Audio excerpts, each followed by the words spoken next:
ముగ్గురు వికలాంగ రైతుల యొక్క అద్భుతమే ఈ కాణిపాక వినాయకుడు. ఏంటంటే చాలా సంవత్సరాల క్రితం వాళ్ళు బావి తోడుకుందామని ఒక గుణపంతోని బావిని తవ్వుతూ ఉండగా ఒక్కసారిగా రక్తం రావటం మొదలైంది. ఏంటా అని ఇది ఆశ్చర్యపోయి నార్మల్‌గా తవ్వడం చూస్తే అక్కడున్నాడండి మన బొజ్జ గణపయ్య. అప్పటినుంచి ఆయనని కాణిపాక గణపతి అని పిలవటం మొదలుపెట్టారు. కాని అంటే చిన్న భూమి, పాకం అంటే ప్రవాహం లేదా తడి ఉన్న ప్రదేశం అని.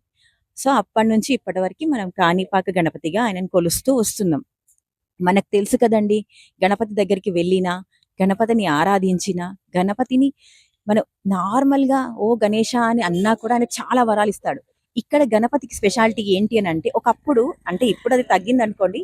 కానీ చాలా కాలం క్రితం ఈ ప్లేస్‌లో అంటే ఏదైనా తగులున్నాయననుకోండి, ఏదైనా ల్యాండ్ ఇష్యూస్ కానీ, ఏమైనా ఇష్యూస్ ఉన్నప్పుడు అవి సాల్వ్ చేయాలంటే ఇక్కడున్న వాటర్‌ని తాగిచ్చి, ఆ తాగటం వల్ల ఆ బావిలో ఉన్న నీరుని తాగటం వల్ల సత్యం చెప్తారు. అంటే అబద్ధం చెప్తే గనక వాళ్ళకి ఏదో ఒక ఇష్యూ వచ్చేది అని నమ్మేవాళ్ళనమాట.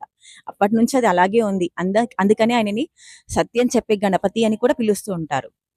సో, టైం మారుతూ ఉంది. చాలా రకాలుగా మార్పులు వస్తున్నాయి కాబట్టి ఇప్పుడు ఆ నీటిని తీయటం అనేది జరగట్లేదు. ఆయన ప్రతి సంవత్సరం పెరుగుతూనే ఉంటాడు.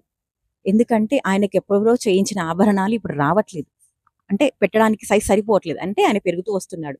దాంతో పాటు ఇక్కడ ప్రతి సంవత్సరం వినాయక చవితి 21 రోజులు మహోత్సవాలు చాలా అద్భుతంగా జరుగుతాయండి. మీకు కుదిరితే గనక ఆ టైంలో వచ్చి స్వామిని దర్శనం చేసుకోండి. జై గణేష్.